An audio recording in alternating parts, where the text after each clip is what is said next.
Assalamualaikum warahmatullahi wabarakatuh. Hi everyone, I'm Tasnimatul Laila. I would like to about pronoun. What is a pronoun? Apa sih pronoun itu? A pronoun is word that is used in place of a noun or another pronoun. Like a noun, a pronoun can refer to a person, place, things, or idea. Jadi, pronoun itu adalah kata ganti dalam bahasa Indonesia. Kata ganti adalah kata yang digunakan untuk mengganti kata benda atau kata ganti lainnya. Seperti kata benda, kata ganti dapat merujuk pada orang, tempat, benda, ataupun ide. Number 1, possessive pronoun. What is a possessive pronoun? A possessive pronoun is a personal pronoun used to show ownership or relationship. Jadi, possessive pronoun adalah kata ganti yang digunakan untuk menunjukkan kepemilikan atau hubungan. Dalam possessive pronoun, kita menggunakan singular dalam bentuk tunggal, mine milikku, yours milik kamu, hers milik dia perempuan, his milik dia laki-laki. Dalam bentuk jamak, plural, kita menggunakan ours, milik kami, theirs, milik mereka. For example, number 1, this book is mine. Ini buku milik saya. Number 2, this house is ours.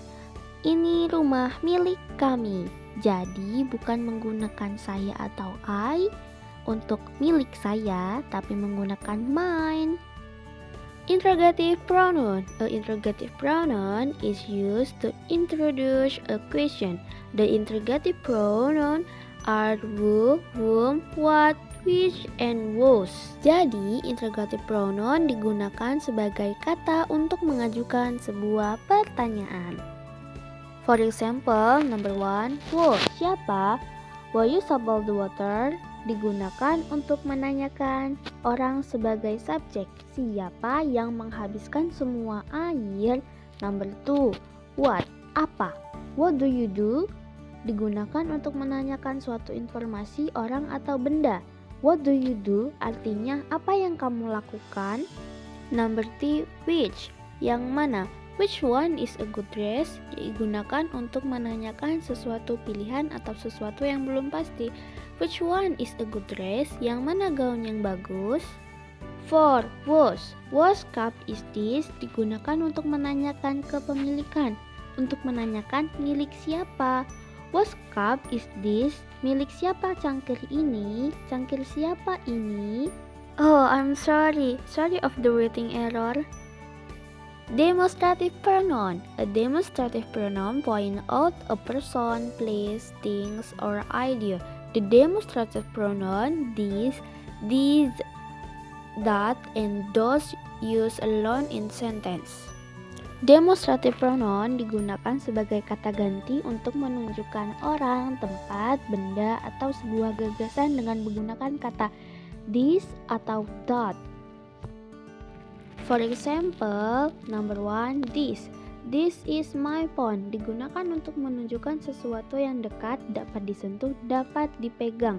Dalam bentuk tunggal, artinya handphonenya yang dipegang itu ada satu. This is my phone. Ini handphone saya. Number 2, that is my car. Digunakan untuk menunjukkan sesuatu yang jauh, tidak dapat dipegang dan tidak dapat dilihat. Dalam bentuk tunggal, itu mobil saya. Number 3, these are my phone.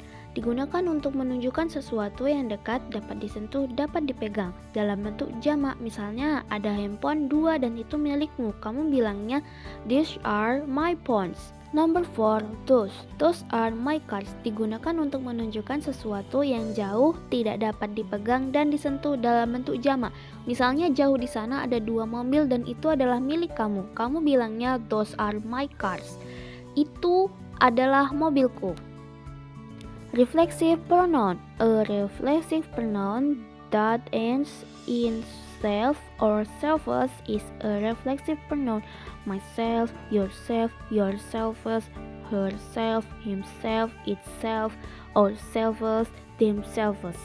Kata ganti refleksif mengacu pada subjek dan mengarahkan tindakan kata kerja. Kata ganti refleksif diperlukan untuk memberi makna pada sebuah kalimat. For example, Donnie buy a new private helicopter for Donnie. Itu adalah sebuah kalimat yang salah. Yang benar adalah Donnie buy a new private helicopter for himself. Donnie membeli sebuah helikopter baru pribadi untuk dirinya sendiri. They self-invite Mr. Budi yesterday. Itu adalah sebuah kalimat yang salah. Yang benar adalah they themselves invite Mr. Budi yesterday. Mereka sendiri yang mengundang Mr. Budi kemarin. Himself digunakan dalam kata bentuk tunggal. Themselves digunakan dalam bentuk jamak. Indefinite pronoun does not refer to a specific person, place, things, or idea. Kata ganti tidak tentu tidak merujuk kepada orang, tempat, benda, atau ide tertentu. Kamu bisa menggunakan kata ganti ini untuk mengucapkan sesuatu yang belum kamu ketahui atau tidak kamu ketahui secara spesifik apakah itu. Untuk kata ganti tidak tentu, kamu bisa menggunakan kata seperti kata-kata dalam tabel di atas. Misalnya kamu sedang di rumah sendirian, terus ada seseorang yang mengetuk pintu. Kamu bisa mengatakan, someone knocks on the door. Seseorang mengetuk pintu. Kamu nggak tahu orang itu siapa, jadi kamu bilangnya someone, seseorang. Satu contoh lagi nih, everyone know what Jokowi is. Semua orang tahu siapa Jokowi. Ingat ya, semua orang, kamu nggak tahu siapa aja orangnya, tapi semua orang kan nggak spesifik, jadi menggunakan everyone. I think enough. Thank you so much for your attention. See you, goodbye. Wassalamualaikum warahmatullahi wabarakatuh.